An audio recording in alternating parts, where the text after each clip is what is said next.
Hello, friends. Am I broadcasting yet? I might be.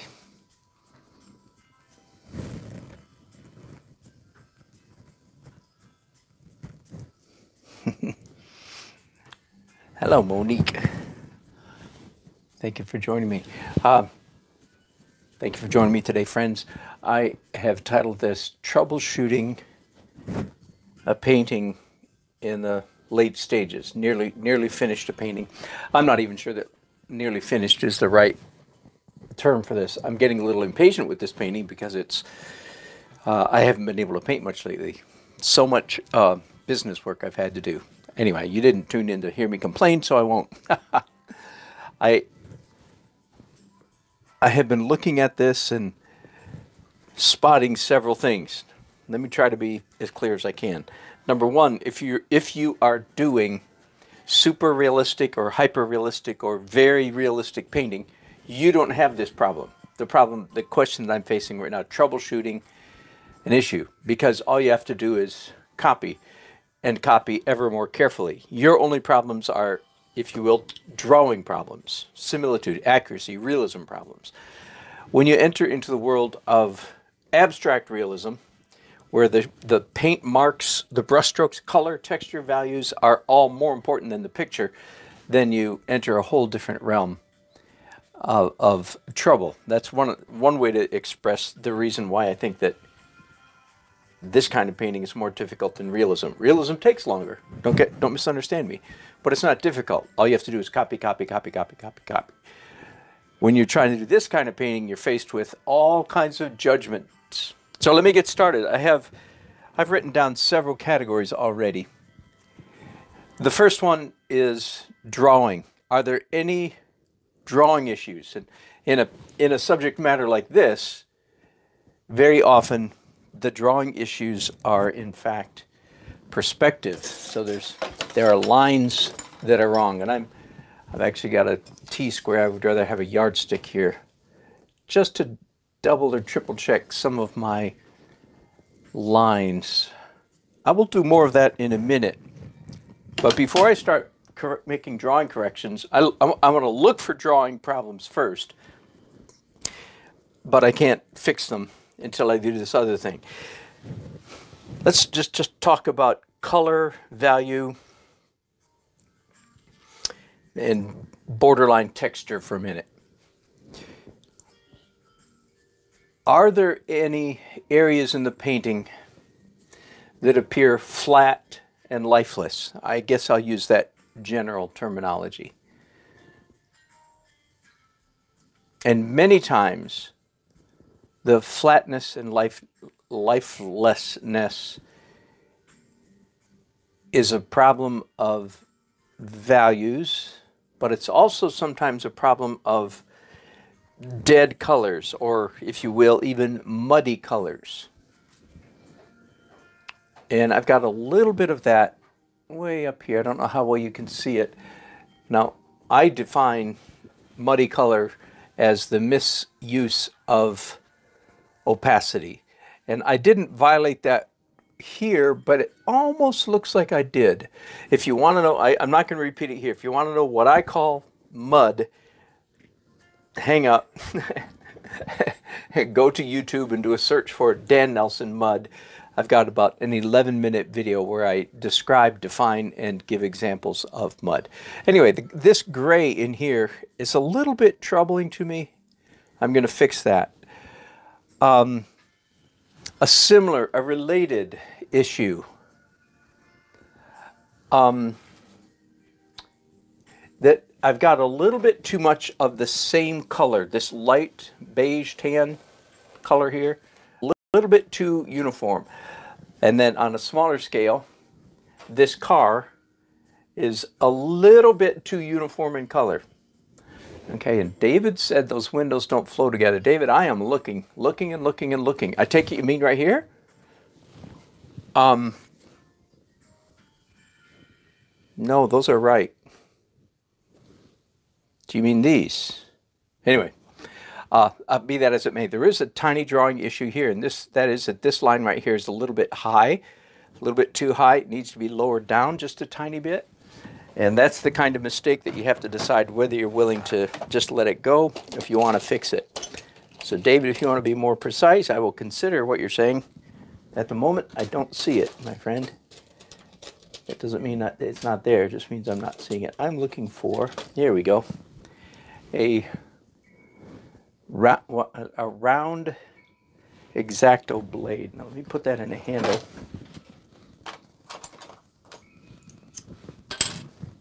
I have an assortment of these round curved blades. I'm not sure. I'm not making sense to you if I call that round. Let me show you up close what I mean by that. Can you see that? It's a curved blade. Very good tool to have in your studio because you can scrape paint off with it. You do not want to do that with a regular pointy blade because you'll cut into the canvas. All right, let's back up then. And I'm going to begin by doing some glazes. Now, if you watch me often, you know that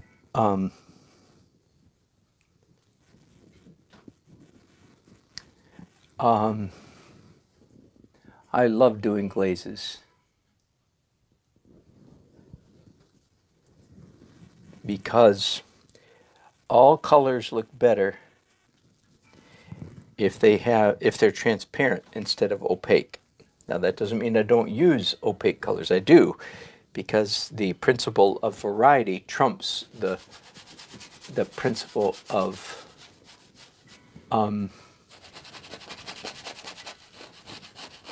transparency. There, sometimes I can't talk and paint at the same time. So I'm darkening things right now.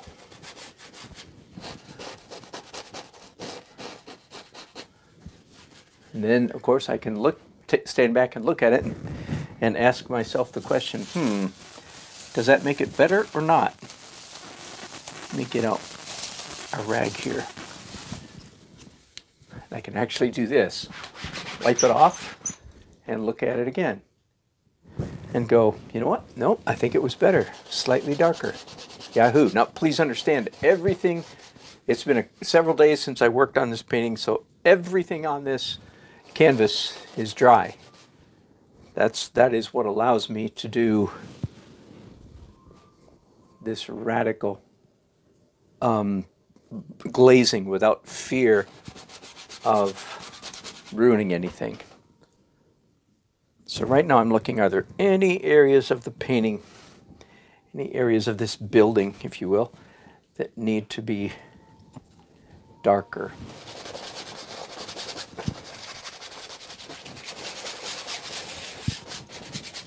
The play of light, the sunlight is quite obvious. I don't have to worry about that. It's not a question of like which way is the light coming from or anything like that. It's much more subtle than that.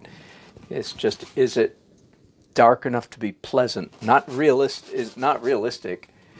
Let me show you you see the photograph there. That's what it looked like. So you can see how much liberty I've taken from the photo. And I started this painting en plein air. I started it on location last Sunday, standing there in the parking lot of this building.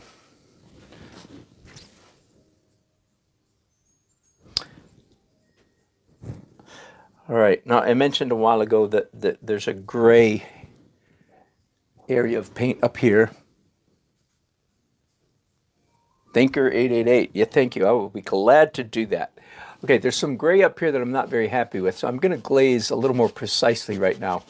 I just have a dull grayish paint on my brushes at the moment. A little bit of brown, a little bit of blue, and quite a bit of liquid. Okay, Thinker888 asks a very good question. I've answered it many times, but if you don't catch it, then you don't know it. I'll start here. The expression fat over lean, in my opinion, it's an old-fashioned expression and should not be used anymore, except by painters who are still painting in a very old-fashioned oil painting manner, like my daddy did. My dad is a good painter. And in his day, anytime you added a medium to your paint, typically you were adding linseed oil or something like that. In other words, you were slowing down the drying time by adding a medium to it. Okay, let that sink in. In the olden days, if you added a medium to your paint, it slowed the drying down. And that's when the expression fat over lean made sense. Now it makes confusion because nowadays he might be, in fact, slowing down the drying process, in which case fat over lean works. But if he or she is like me, you're not slowing down the process. You are, in fact, speeding up the drying process. The medium I'm using and almost always use is liquid. Whoop, here we go. And liquid, does, of course, is designed to speed up drying. So let me reinterpret fat over lean for you. The real expression, it doesn't have nearly the same ring to it, but this is the truth. Erase fat over lean out of your mind. Throw it out completely. Do not pay attention to anybody that uses it because they're just confusing people. The real expression is slow dry over fast dry. Repeat after me. Slow dry over fast dry. If you want to put it the other way around, fast dry under slow dry. It makes sense. If you just think about it, if you have layers of paint on your canvas, which you do, you certainly don't want the top layer drying while the under layer is still wet. That's what causes cracks. And when I say, I actually did this about 20 years ago before I knew what I was doing with oil painting. I had a painting that was drying very slowly, so I went and got some liquid. I was all new to all this. I got some liquid and painted it on top of a finished painting. Oh my goodness. I still have the painting, it's in my attic. And the cracks in it are like 1/4 of an inch wide. I mean, it's not like nice little tiny medieval cracks. No, these are Grand Canyons. So when we say fast dry underneath, slow dry on top, we mean it. It's not just like a little nicety. But fat over lean, that just confuses people.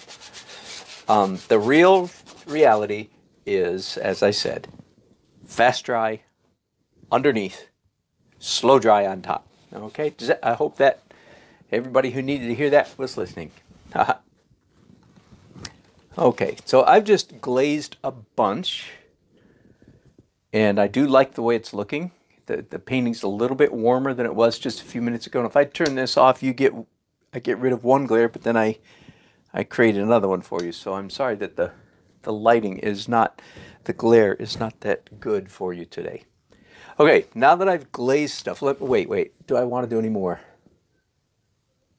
No, I'm going to leave the sky as is for now. I was debating doing some glaze on the sky, and I may another day, but I'm not going to today. Okay, now that I've got that done, now I can tackle drawing issues. So you remember, be aware that much of the painting now, not all of it, but much of the painting has a very thin, wet glaze on it. So that will affect the way subsequent layers go on to the painting. That means you don't have the hyper control of wet on dry. You're painting now wet on wet. Now I prefer wet on wet for the obvious reasons that I don't like the hyper control feel of wet on dry, which is the very thing that all super realistic control freak painters, that's what they love. They love their painting to dry so that when they come back to it the next day or a week later, whatever it is. So there's a slight drawing correction with dark transparent. Now, I haven't said this for a while. It's an everlasting mantra for me. You get dark with transparent colors and light with opaque. Let me say that again. Always and forever. You always get, if you want any part of your painting to be darker, like I'm doing right now, if you want any part of your painting to be darker, then you think like a watercolorist. How does a watercolorist make some part of his painting darker? With transparent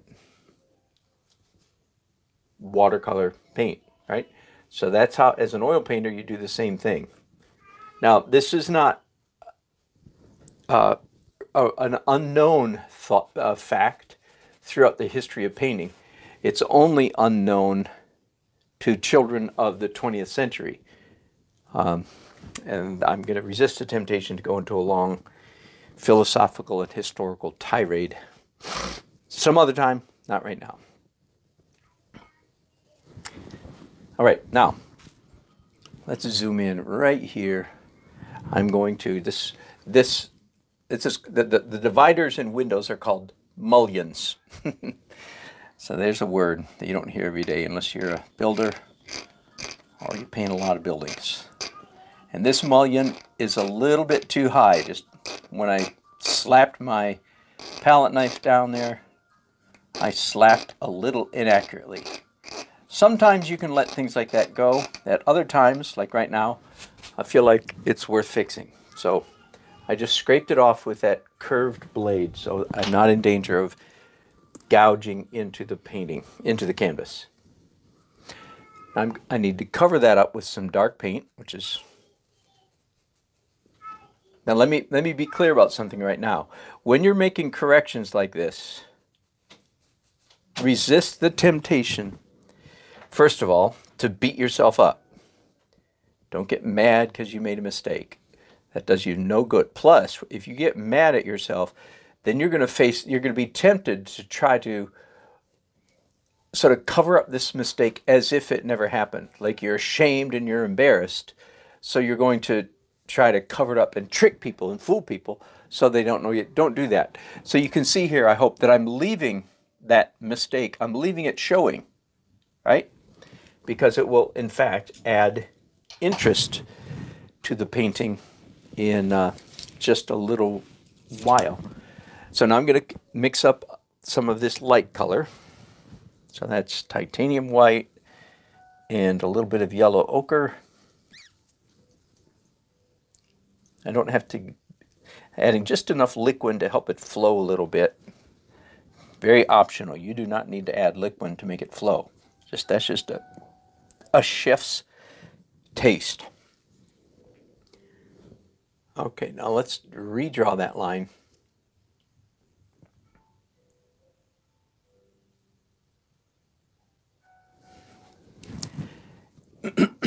Part of it with a brush and part of it with a palette knife.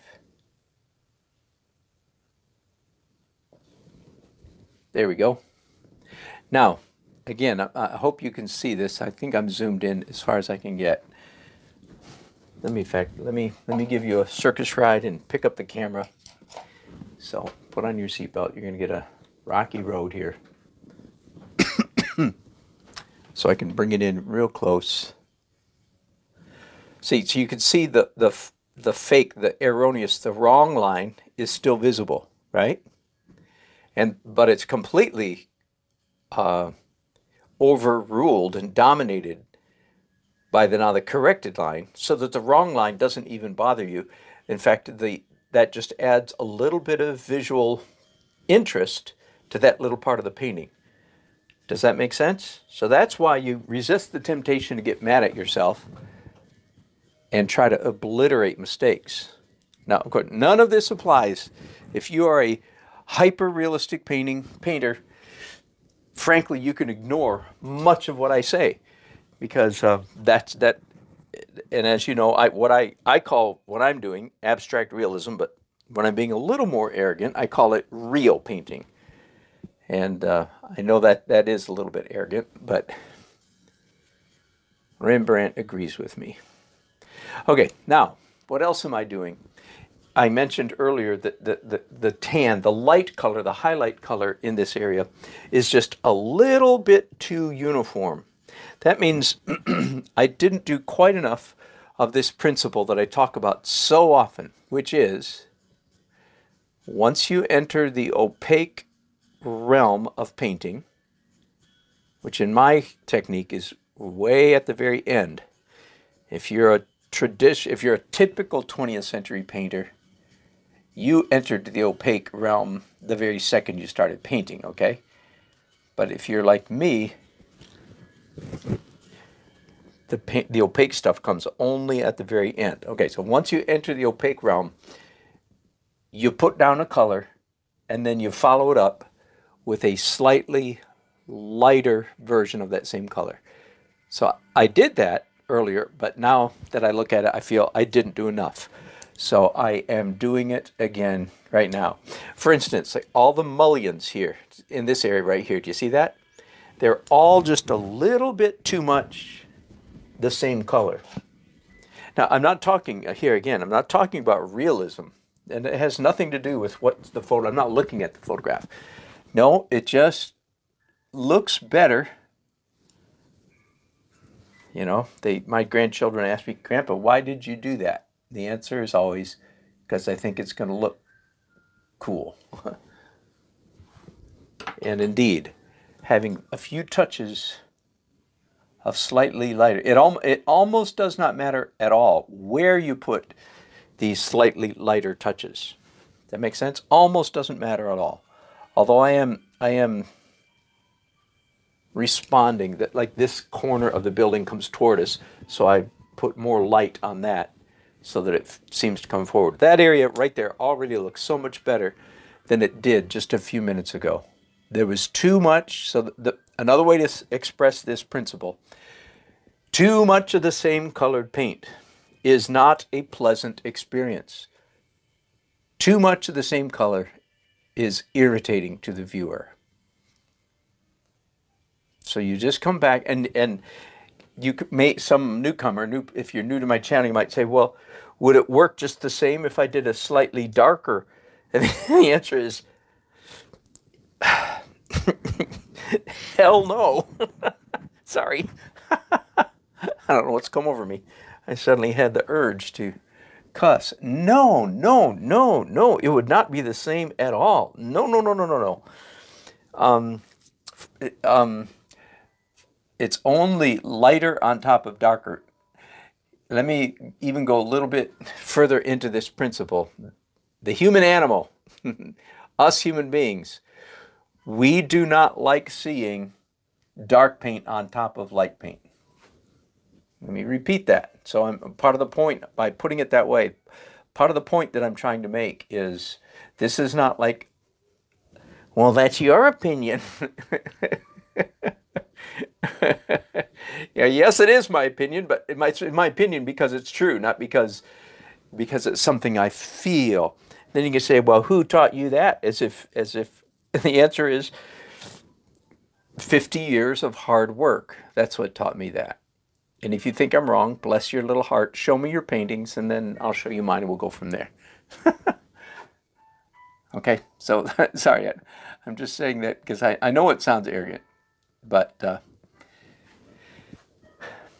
the human being, the human animal, does not like seeing dark paint on top of light. We like seeing light paint on top of dark paint, period. Now, I'm going to, the gray strip at the top of this has a little bit of the same problem. Not quite enough variety. So I'm mixing up, again, a slightly lighter gray. And I hit just a touch here, and way down here.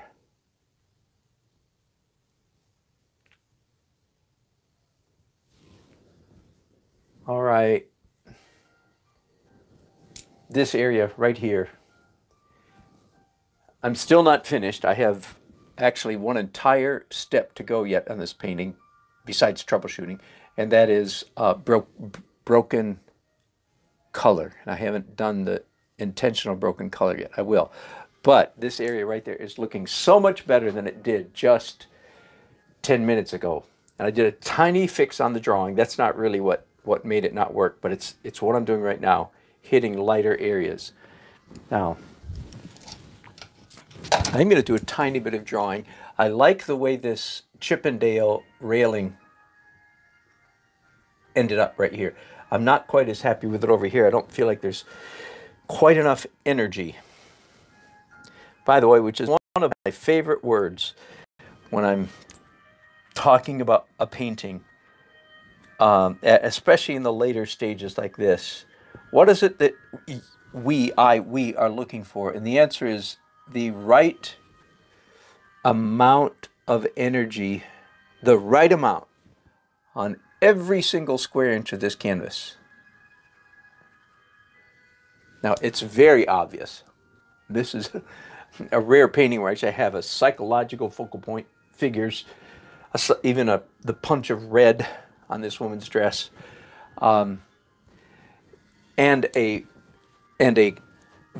lighted focal point, and a compositional. In other words, this is a classic painting in this regard, that it's the 1/3 across, 1/3 up, and light, contrast, and that the focal point of this painting is so bloody obvious, that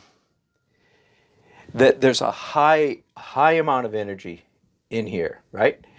But when we start looking at these corners like this, very low amount of energy, fairly low everywhere else. I've really focused 90% of the energy is right here. But that doesn't mean I don't need to pay any attention to this. I do indeed very much. In fact, this part of the painting needs work. It needs a little more energy, a few more edges, a little bit more contrast in color, and so forth. Because right now it's very low energy, and it tips over into unfinished. It looks like the artist just walked away. He or she got tired and lazy and quit before it was. That's the way this looks right now. So I need to come in here I'm not going to bring it forward a lot. I'm just going to bring it forward a little bit here and here and here. This is probably okay. And a little bit, bring a little forward here. Does that make sense? So I'm quite happy with the composition. I like the way it's working. But at the moment, it's almost too much of a good thing. Too much high energy, this needs to come forward. And energy is edges, color, contrast, drawing, all of those issues. In fact, I'm going to sneak in a couple people over here. Very subtle, very, very subtle, but that'll bring this forward. And anyway, work on these windows. I actually have too much to do on this painting to do an entire broadcast. So I want to keep the broadcast fairly limited. Now, let's go up to these dormers up here at the top. And I'm still looking, my friend David, for which windows. No, these do line up, I promise. They're lined up and they're the right shape. But same basic problem. A little bit too much sameness of color on this, the sun hitting the sides of these dormers and this one. Does that make sense? A little bit too uniform. Easy fix, easy fix. I hope I've mixed up. I'm trying to mix up. Nope, needs to be a little bit lighter. I'm trying to mix up a color that's just slightly lighter than what's already there. If it's a whole bunch lighter, it fails to have the effect that we're looking for. It needs to be just a little bit lighter than what's there. That's probably enough. Now you might ask me, well, if you take that principle, after you put a color down, come back and do a slightly lighter, couldn't you do that forever? Couldn't you just keep doing that? And the answer is yes, theoretically you could. So do you ever do it more than this step more than once? And absolutely. That's what you see me doing right now, in fact, is I already did this slightly lighter trick one time. I just have now, when I come back the second day, discovered that it's not quite, not working as well as I would like. Okay, so see, I put the most light here because it's closest to this, then gets less and less and less and less. Nothing up there. But a little bit right here, I think.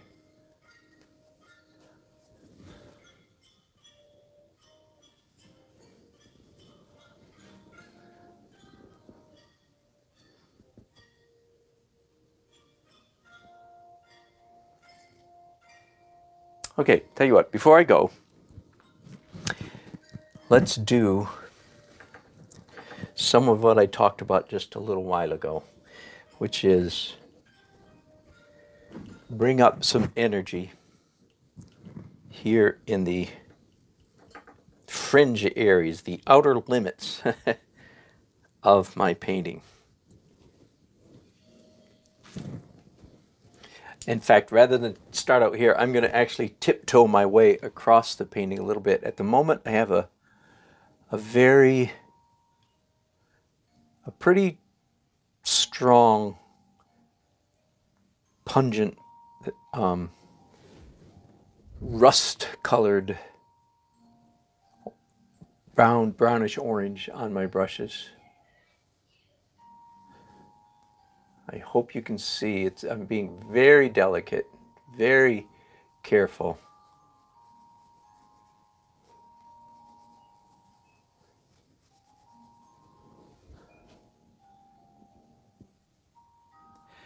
And this is the kind of thing there is no formula for this. You just have to look with your eyes. All painting is done with the eye. Rules and guidelines help a little bit, but in the final analysis, it's all done with the eyes.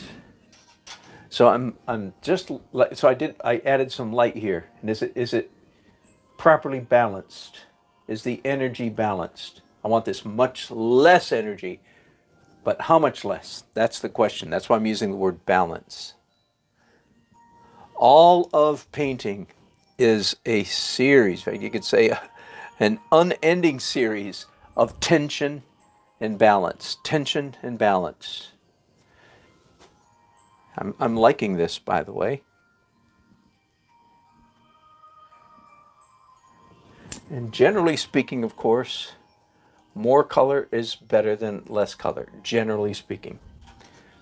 But, all right, I like that. Let's move on. So I'm going to wipe these brushes off, keep using them. And I see your chats, folks. I appreciate it very much. I'll be getting to those before I finish this broadcast. So if you're watching, hang on. I will take a good look at all of those before I leave. I have so many, I think I have 6 projects on my board, and maybe more than that right now. So I've got plenty of broadcasting to do, I hope, in the next couple of days. I've been missing a lot lately because I've just had an absolute glut of busyness, I call it. Just all kinds of administrative duties, marketing, sales, communication, follow-up, all of which I'm not terribly good at. So I really have to push myself to do that kind of thing. And for the last 3 days in a row, it's like, oh, I want to paint and I want to broadcast to my friends. So it's good to be back. Thank you for your patience. I'm sorry I was so absent. I'm assuming that you can see some of what I'm doing here. I hope you can. So I just added a little bit of, again, energy would be my favorite word. Mixing up a slightly darker color, maybe. No, just a duller color. Again, the same Chippendale. Nope, that's too bright. The same, I think it's called Chippendale, this style of railing here. It continues, goes all the way across the top of this bottom floor. So way in here, of course, it's way in the shadows, fairly far from my focal point. So I don't want to do too much, but right now I feel like it's just a little too unfinished. It looks, as I said, it looks as though the artist just got tired, excuse me, and walked away.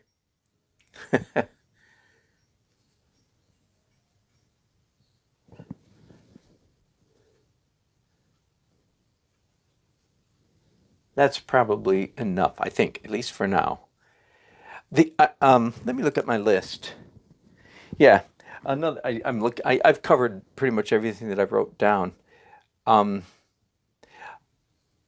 Another way that I would put this energy in the far outer regions of your painting.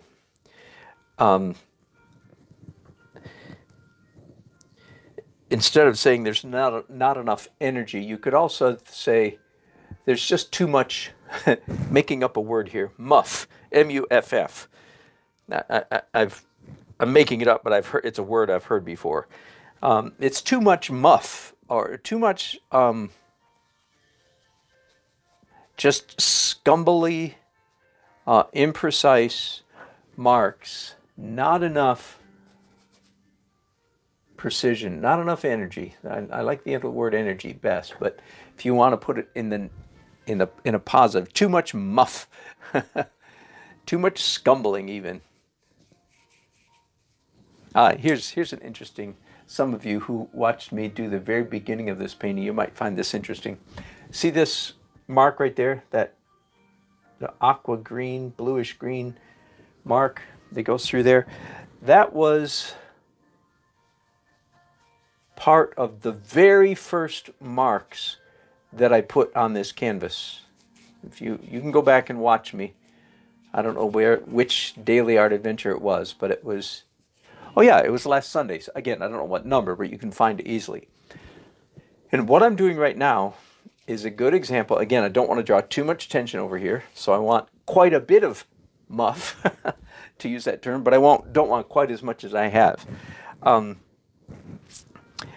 So what I'm going to do is cover up some, the key word there is some of that blue-green swath. To put it in the positive, I'm going to be very careful to make sure that some of it continues to show through. Why? Because it looks cool. In fact, do you see this line right here? That's a pencil line. Where did that come from? What is that? Why is there a pencil line there? What is that a drawing of? Okay, now if anybody asks, what is that a drawing of, then you haven't watched me very much. That's not a drawing of anything. That has nothing to do with realism. That's a pure, abstract, sometimes I use the term expressive mark or art mark. I like the word art mark better, but people don't know what you're saying. So expressive, except the problem with that is most people in the Western world think that art is self-expression. And if you watch me, you'll hear me rant and rave against that notion. Probably too much, so I'll resist it. I'll just say hogwash. Art is not about self-expression. So there's a column here you can see, right? And so I'm just bringing it forward a little bit. And the question is how much? And the answer is I have no idea. I hope just the right amount. So soft edges, I think that's better. Now that I've done that, however, now that I've done that, and that column might be finished, now that I've done that, I say, ooh, I can bring this one forward. I can put some more energy onto this column. So that's, and if you start, if you get carried away with this, then you'll start adding too much energy everywhere. Everything I'm doing now is very closely related to the adage, the expression. It's very easy for a painting to have too many hard edges. Nearly impossible for a painting to have too many soft edges. Okay? And some of you saw me make that mark right there. What was that? I usually put it like this. I give my hands permission to have little seizures without my permission. If I plan those kind of things, those kind of art marks, if I plan ahead too carefully, they'll come across as stiff and stilted and phony.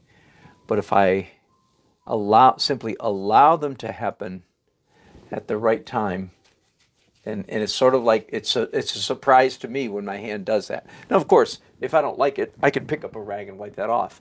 but it just so happens I do like that. It has the feeling of freedom, boldness, joy, celebration about it. That's how it feels.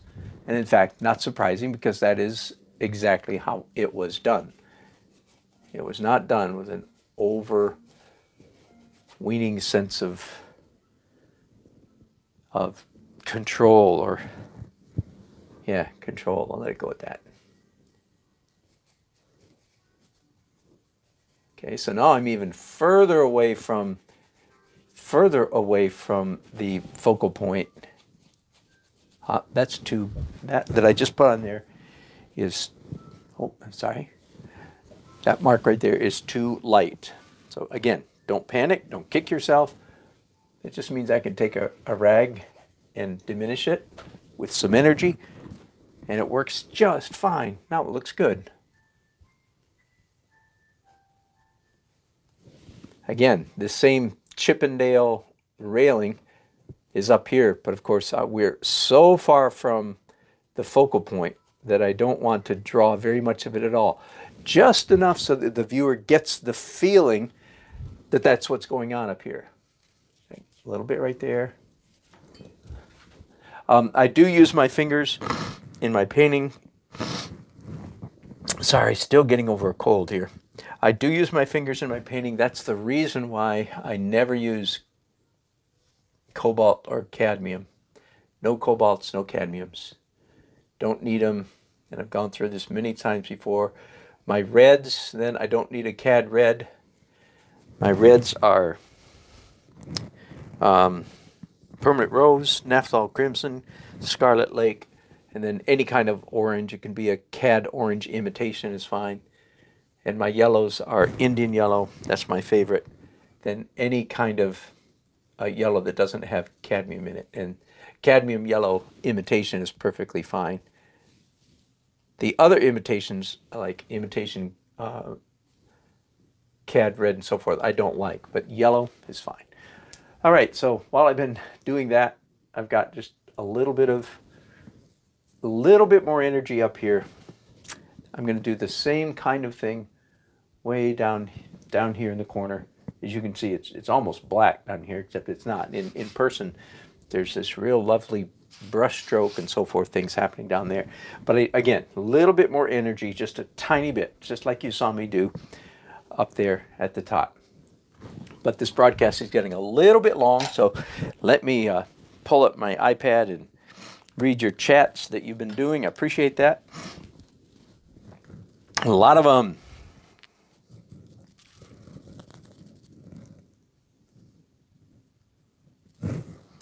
Oh, David is saying, there we go, over the car, windows in the middle, windows are side by side, yet the top line should be on the seam line. Up here, windows side by, I think that's what you mean. I will look at that. If that's what you mean, I will double check that, David. I think this area is okay. Thank you for that. Appreciate it. The two shutters and the other as on the shutter. Oh, one shutter. Oh, I see what you're talking about, David. Or at least one thing you're talking about. That's because, okay, and this isn't clear enough then. This window is, there's a ridge in the building right here. So let me push that forward a little bit. There is a ridge that comes forward in the building, and this window is tucked around behind this ridge. I need to be careful that I don't do too much energy up here, and I know if I make sure that this line is consistent, that will be just a little bit more obvious. So let me do that. Does that make sense? David, I don't know if you're still watching or not, but I could show you the photograph, but there's just there's not a flat part of this building anywhere. Everything's got folds and indentations in it. Hey, Matt's Art Stuff, good to see you again. Thinker, glad you got to hear the answer to that question. And no, today I'm only using liquid. Now, you ask a very good question. If I come back another day, a third or fourth day, and I need to do more glazes, glad you asked. Because at some point you stand the risk of having something slow dry underneath. So you don't want to use liquid on top because that'll ruin. So in that case, I go to my other favorite liquid, my other favorite medium, which is Neo McGilp, the absolute worst named product in the whole art world. Neo, can you read that? Neo McGilp. I'm sure if there's Neo McGilp, that evidently that means there was old fashioned McGilp, and whoever decided to call something McGilp, maybe they're from Iceland or something. I don't know. Anyway, so you use this. If you do too many layers, you switch to slow dry. I also use a walnut alkyd that is slower than liquid, faster than Neo McGill. So there you go. No, you can use a slow dry later on. Hello, Susan Zerum. Good to have you there. And David also says, hi, let everyone know that when the oil dries, the colors change. Well, they do slightly, not as much as acrylic. So yeah, you have to watch out for drying shifts in color. And the more expensive colors don't shift quite as much. Hello, Nicholas Bravo. Good to hear from you again. Yes, Susan, thank you. Don't forget to thumbs up my channel, you guys. Appreciate it. Thank you. And Michael Ewan McEwen, looking great. Thank you, Michael. Monique says, the windows on the balcony. Here we're getting confused. I guess up here, the ones that are behind that railing, Monique. I'm not sure which ones do you mean these behind up there. That might be, you might have had the same issue that David had. Okay, thank you guys. Is the car right size? Will the people fit? Yes, they will. Let me, oh, I don't have printed off. That is a good question. I have discovered that in America, at least in the West, people are about this tall compared to a car this size. So they're considerably taller than the car. I think it's all right. No, it's not a toy car. Is it too small? Oh my goodness. Now you've got me. Now you've got me going. I'll have to think about that and measure that more carefully. Oh boy, that would not be a happy development, but you might be right.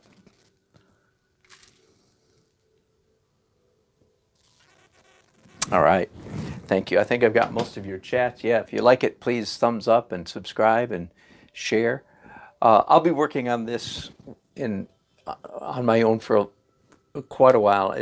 I'm not as close to finished as I would like. A little bit of drawing over here needs to be fixed, and I need to look at that car. Oh boy. Here, let me show you just for a minute. You can help me decide. So, yeah, or are the people too big? I'll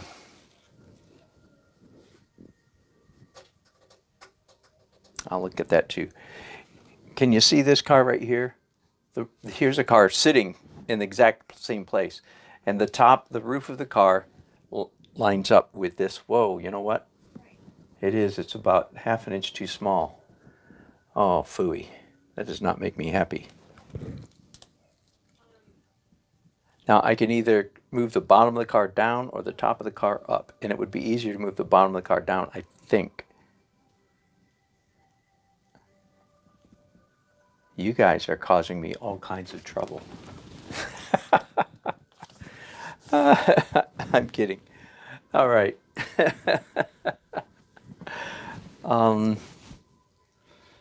The hazards of painting at breakneck speed on location.